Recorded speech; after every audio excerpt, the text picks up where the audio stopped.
சமூக ஆர்வலரான அன்னை விஜி சரவணன் அவர்கள் கடந்த 4 ஆண்டுகளுக்கும் மேலாக ஸ்ரீவைகுண்ட தொகுதி மற்றும் அதன் சுற்று வட்டார பகுதிகளில் உள்ள ஆதரவற்ற ஏழை எளியவர்களுக்கு இல்லம் தேடி மதிய உணவு மற்றும் இரவு உணவு திட்டத்தை ஏற்படுத்தி உணவு வழங்கி வருகிறார். இந்நிலையில் தமிழக வெற்றி கழகத்தின் ஐம்பெரும் கொள்கை தலைவர்களில் ஒருவரான சமூக ஆர்வலர் அஞ்சலையம்மாளை கொள்கை தலைவராக அறிவித்ததன் ஏற்பால் தமிழக வெற்றி கழகத்துடன் இணைந்து தமிழக வெற்றி கழக தலைவர் தளபதி திரு விஜய் அவர்களின் ஆசியுடன் கழக பொதுச் செயலாளர் அண்ணன் ருசி என் ஆனந்த் அவர்களின் வழிகாட்டுதலின்படியும் 24/11/2025 அன்று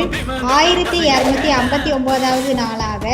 ஏரல், உண்டியலூர், ஸ்ரீவைகுண்டம், கோட்டைக்காடு, சிறுத்தண்டநல்லூர் மற்றும் கீழமங்கலக்குறிச்சி அதன் சுற்று வட்டார பகுதிகளில் உள்ள